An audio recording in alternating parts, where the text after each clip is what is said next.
Semiconductor Components, Instruments and Subsystems, a Technology Community, SCIS, Solutions for the Supply Chain. SCIS is composed of original equipment manufacturers, component suppliers, and semiconductor manufacturers. The focus is how defects introduced by process-critical OEM components affect wafer quality that result in lower yields and higher manufacturing costs. SCIS provides a forum that fosters discussion and aligns stakeholders on pre-competitive, industry-critical issues. Participants are not expected to disclose IP, but are expected to provide parameters for standardized measurement. By working together as an industry, we can look at the best ways on how to reduce yield excursions. Several yield excursions are linked to a wide range of components and subcomponent-induced defectivity. Improve defect density by formulating a baseline for measuring defects. Enhance performance by creating standards and best-known practices. Currently, existing standards, if any, are inadequate for addressing advanced process control requirements. And traceability. Components and subcomponents defect traceability lack the rigor for advanced technologies, such as detectability, sensitivity, and methodology. SCIS is made up of global companies within the semiconductor industry.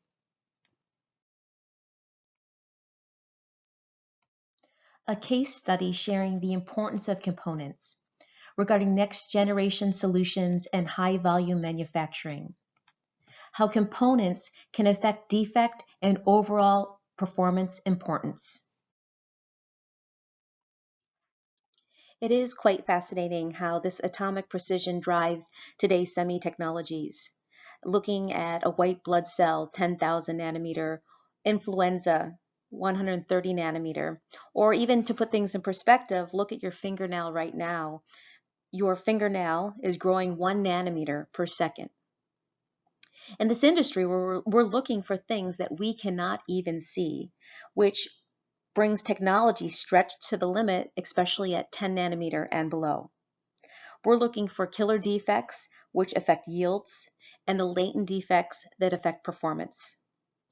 Components can cause induced defectivity, which is why it's so very important to come up with some type of baseline to measure these defects.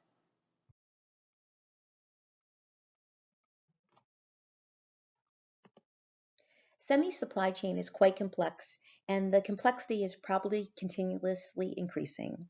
There's a lot of interaction between process with equipment and materials. Components have been a very critical part as well and will be more and more important in the future. However, as an industry, we have not focused as much on components as we should, and it has almost been a missing link.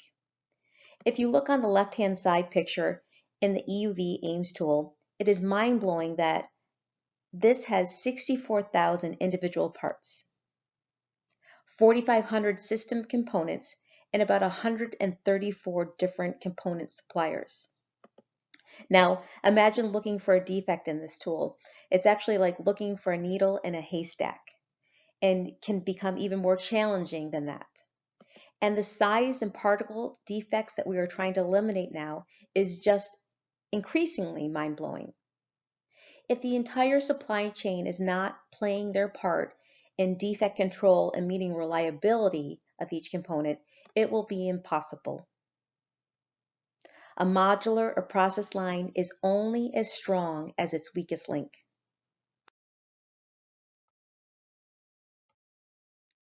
The SCIS group is composed of the executive advisors.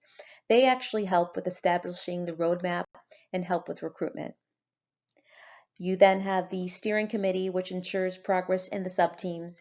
They also help to collect feedback from each subteam and assist in recruitment of key stakeholders. Then you have the subteam structure. Currently, the groups now in the subteam are the Seals and Valves group, Traceability Verification group, Gas Delivery group, critical chamber components group, RF group, liquid delivery group, and dry pumps group. Tracking down these defects involve a large quantity of components and an even larger quantity of subcomponents along the wafer path. In addition, most components and subcomponents do not have the impurity information readily available. And as a result, debugging is like looking, like I'd said before, for a needle in a haystack. And it often results in a shotgun approach to replace a long, long list of parts without any type of validation until the signal is eliminated. This approach imposes not only the unnecessary part cost, but also engineering time and equipment availability. To date, there is little semiconductor industry alignment on how defects are measured on various components and subcomponents at the manufacturer and how these results are reported. In this example here, troubleshooting was able to eventually segment the metallic impurities to a very small portion of the equipment, elastomeric O-rings. Once the root cause was understood, it could be mitigated by a few choices. One, replacing the same O-rings more often, thus incurring higher costs and more equipment downtime, or the part could be replaced by a better alternative to improve defectivity. So, what information is available to pick an alternative O-ring material? Most of the parameters present on material data sheets today are actually less relevant to the industry requirements of particle generation or performance. SCIS focuses on establishing a baseline methodology for measuring defects introduced by process-critical components. It was formed to establish a framework that will enable industry partners to define measurable defects, standardized test methods to measure such defects, and consistent methods for reporting those results. This table describes a generic SCIS template to define characteristics, document characteristic plan, define a test plan, and create or update standards. The SEAL subteam first focused on impurities such as leachables, ash, outgassing, TOCs, and the SEAL subteam developed test methodologies for measuring each performance by leveraging and updating as needed SEMI FI1 guide for elastomeric seal technology.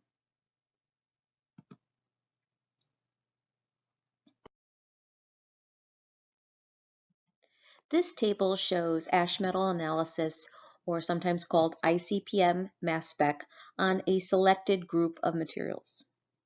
From the case study that I had just been discussing, this information would have directly benefited the end user in troubleshooting for information about the metallic impurities that they were finding. It could also be used as a reference guide for material selection. Different processes require different materials. Different applications require different materials.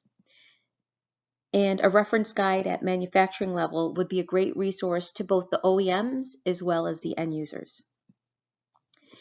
It could also help maintain consistencies in component maker product development. It defines the criteria by which sealing performance can be judged in comparable measurements and seal materials can be chosen. The SEAL subteam created the SEMI F51 standard, so the methodology for finding this information is identical, so the results can be identical as well. We have now shifted for cleaning, packaging, and leak test. O-rings are expected to perform up to sealing requirements, for example, etch rate or erosion rate, sealing retention force, thermal considerations, seal life so it can meet the next PM before change out. The most important questions to answer must always be application specific, application interactions. It is certainly unrealistic for suppliers to cover all chemical availability or compatibility. However, there are some common chemical and thermal interactions that are truly effective conditions that can translate into real-life field performance. The SCIS SEAL subteam is currently working on a leak test with different thermal conditions and chemical resistance. The real-world scenario is often the combination of both. This slide actually shows trial testing with a few different perfluoroelastomer materials exposed to ozone at 30% at 225 C. The weight loss data collected showed some materials being much more resistant to ozone versus other FFKMs. And the SEM images show a much smoother surface finish for certain FFKMs than others that directly correlates to the chemical compatibility.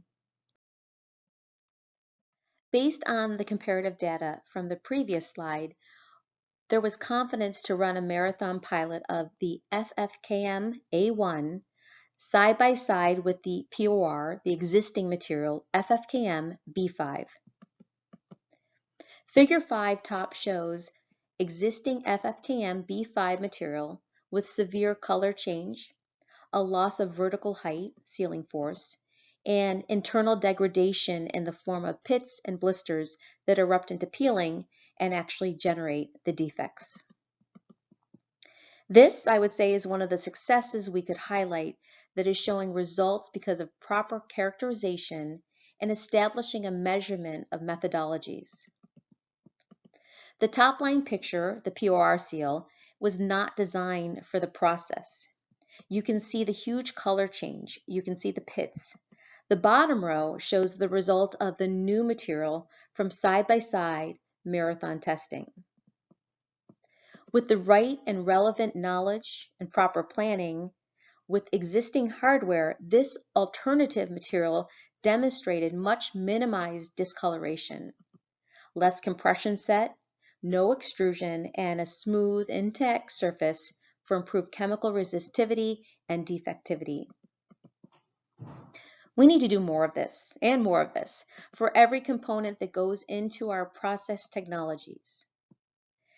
Every component needs the right parameter that are measured in a repeatable and correct method, established with feedback from everyone to who this matters: end users, OEMs, and component makers. Components play a very critical part of the semiconductor process or manufacturing. As an industry, there is a need for us to work together, since the success for all of us requires collaboration across the semi-supply chain.